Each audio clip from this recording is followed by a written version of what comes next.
Please welcome Kelly Shackelford, President and CEO of First Liberty Institute.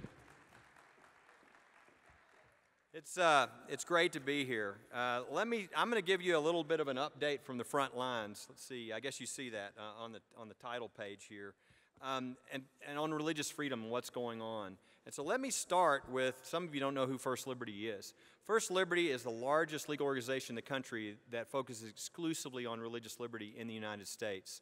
And how did I get involved in this? Well, back when I was in high school, I realized my gifts were in analytical thinking and speaking, and I thought, well, gosh, I either need to be a pastor or a lawyer.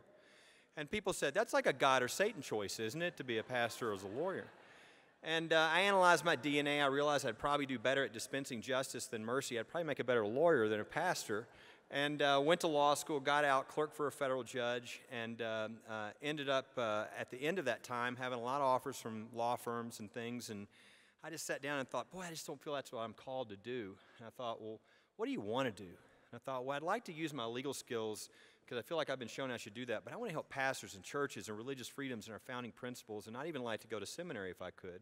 And I laughed because there's no job like that in the United States. And two guys called me I'd never met, partners with major law firms. They said, will you come to lunch? And I said, sure. And they said, look, we started donating our time for religious freedom. Now we're getting so many calls, it's hurting our ability to make a living as lawyers. So we were wondering, would you be willing to come on, do legal cases, help pastors, churches, religious freedoms, and our founding principles, and you can even go to seminary part-time if you want to. And that was 29 years ago. These guys pitched in out of their pocket to get me started, and now First Liberty Institute is the largest legal organization in the country that focuses exclusively on religious liberty in the United States. So it's... And I thought there's no better way to start out to talk about why is this so important. So watch this quick video so we could talk about why this issue is crucial to our country. If somebody told us that we were going to be crawling through barbed wire fences and escaping and moving across the ocean to America, everybody would have said, that's absolutely silly. That'll never happen.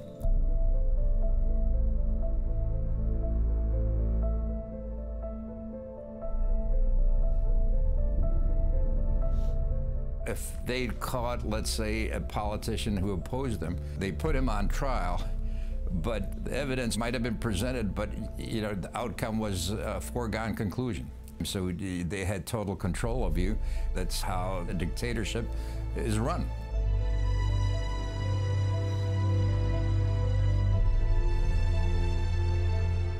My father was, first of all, very patriotic, had strong beliefs in democracy. The people that he helped were, if not friends, very good acquaintances. He knew they were going to get killed. So when he got arrested, my mother got arrested, and my brother, who was 8 years older, got arrested. So my whole family, except me, were in jail. Then my father would have been executed, but my mother managed to bribe the judge. He got sent to concentration camp in lieu of that, where he was, beaten, not fed. I mean, basically tortured.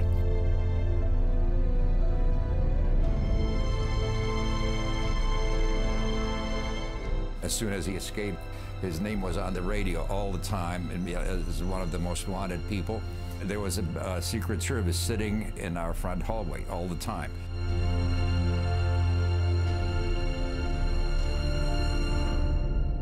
As you study history, one needs to be vigilant all the time because you cannot take anything for granted. When you start losing freedoms, it is more than likely that it'll keep on chipping away.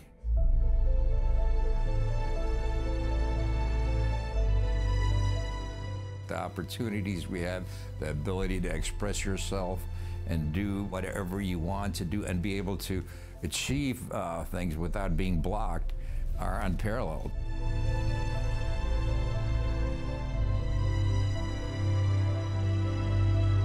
The political correctness is ridiculous. I mean, it's just going too far.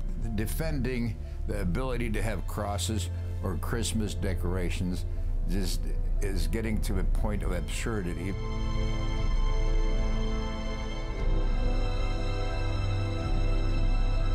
When I think about what was happening in Czechoslovakia at that time, there are parallels, because I think anytime you start taking away people's freedom, it just goes on. And you must take guard in the early stages as opposed to wait and let it all collapse when it's too late. Nobody expected communism in Czechoslovakia when it happened. It happened.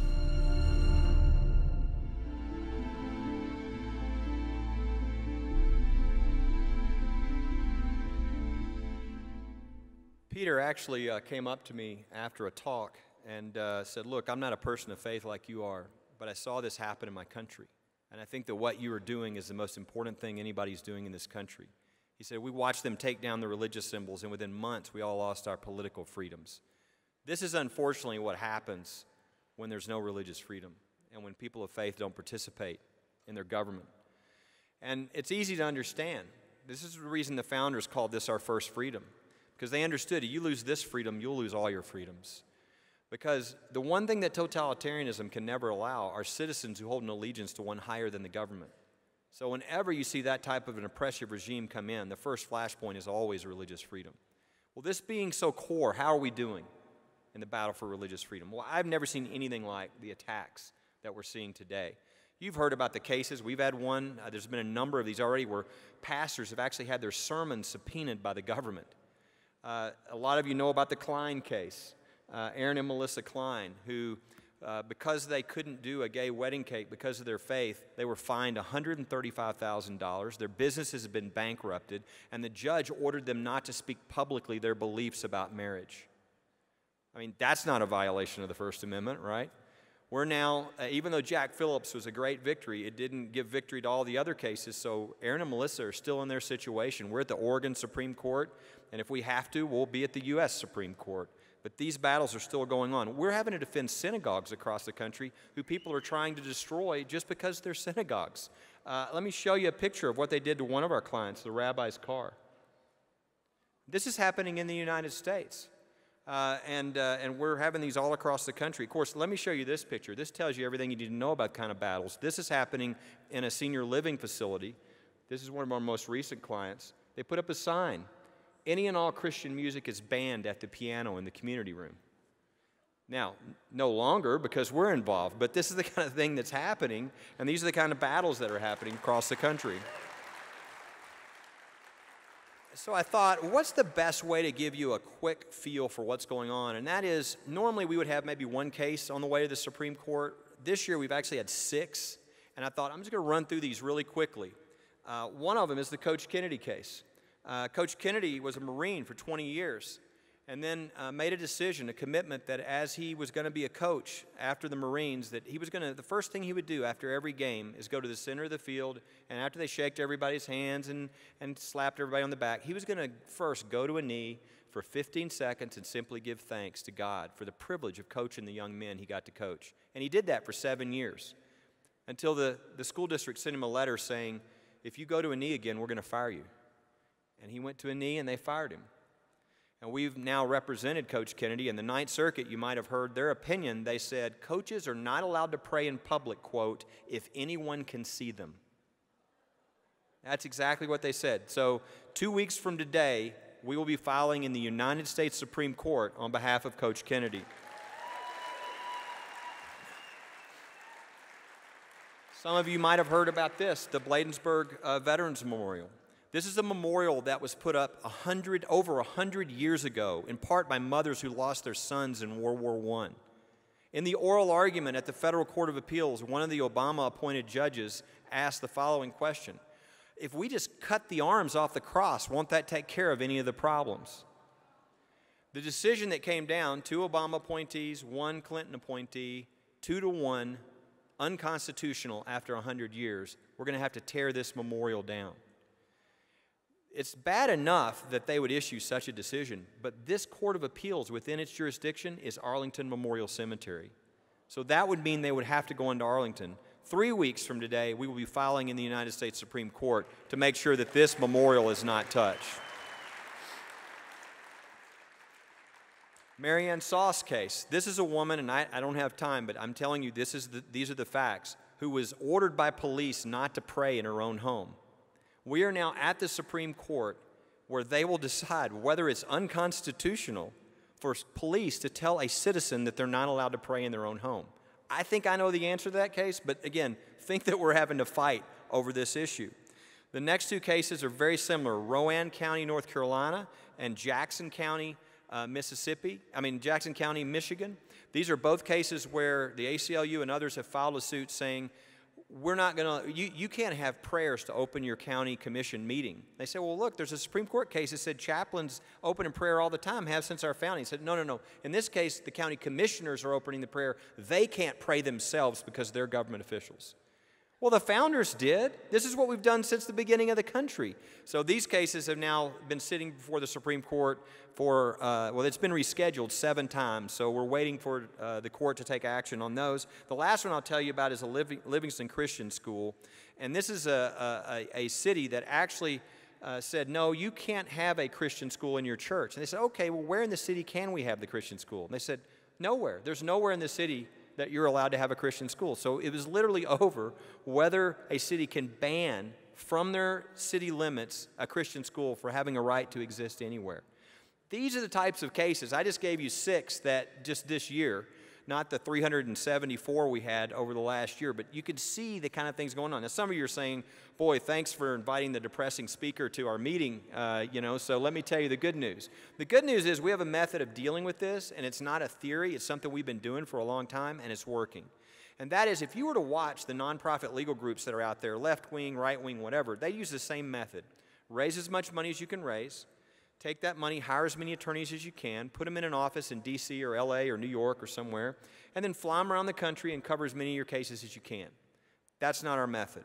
Our method is there's all these people of faith who went to law school because they wanted to stand for what was right. And 30 years later, these are the best litigators at the best law firms in the country, in fact, in the world. And they've done honorable work for their clients, but they've never gotten to do a case for their faith or their country. We go to those best of the best. We sit down with them. We say, look, if we give you everything you need, are you willing to give your time on one of these cases? And they say, I've been waiting 35 years. Sign me up. Well, we know what's going to happen when they get that first case. For the first time in their life, all their talent, all their gifts, all their training is lined up with their faith. They've never felt that before. It's kind of unfair, but we now know we have them for the rest of their lives as one of our volunteer attorneys. And they are the best of the best.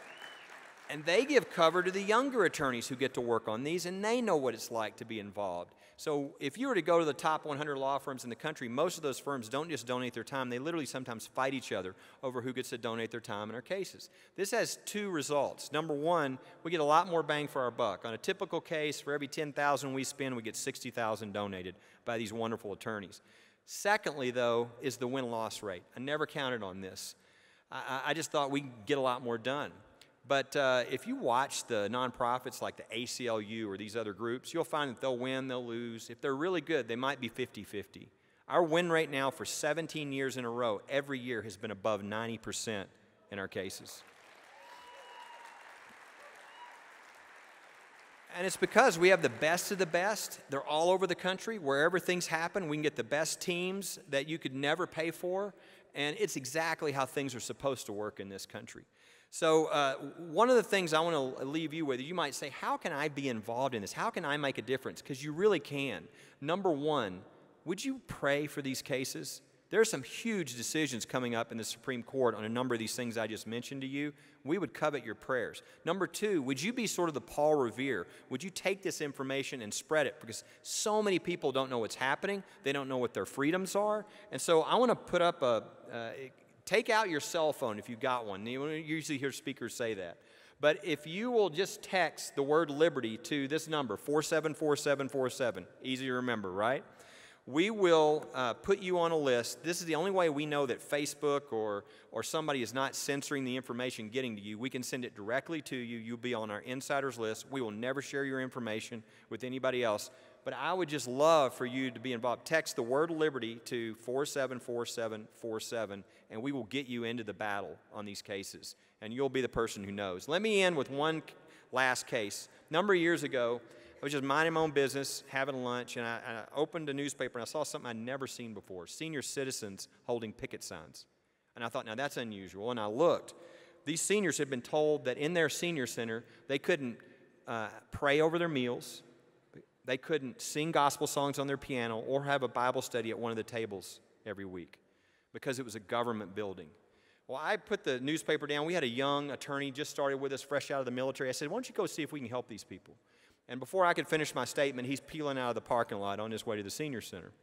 He gets down there, and they said, look, we're the has-beens, we're the nobodies. We don't control anything on this town. There's these 4 guys on the city council that control everything. We never thought anybody would help us, much less lawyers for free. So this young attorney comes back to me, and he says, this city doesn't deserve to be warned. They should be destroyed.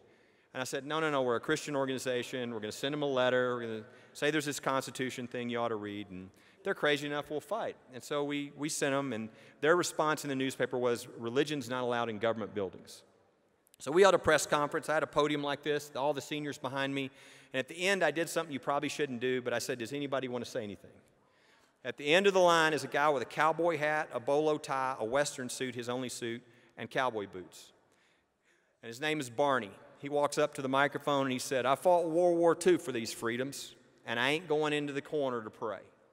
If they want to arrest me, fine, long as it says what I was arrested for praying. He turns around and walks in the back of the line. About an hour later, we get a call from Bill O'Reilly's producer saying, we want the guy in the hat. Barney ends up all over the TV. We end up testifying in the United States Senate, which is his first plane ride. He had been in the Navy. And these were the finest clients you've ever had. And we went through the lawsuit, and by the end of this lawsuit, we won an injunction that they could never interfere with them praying over their meals, singing their gospel songs at their piano, or meeting at their table for the Bible. We even won a little money so they could hold a celebration a party in the senior center. But my favorite part was what happened. My favorite part was what happened after the decision was over. Everybody in the city watched the powerless seniors beat the all-powerful city council members. And everybody realized they're not so all-powerful after all. So they held a recall election, and they threw all 4 of those city council members out of office.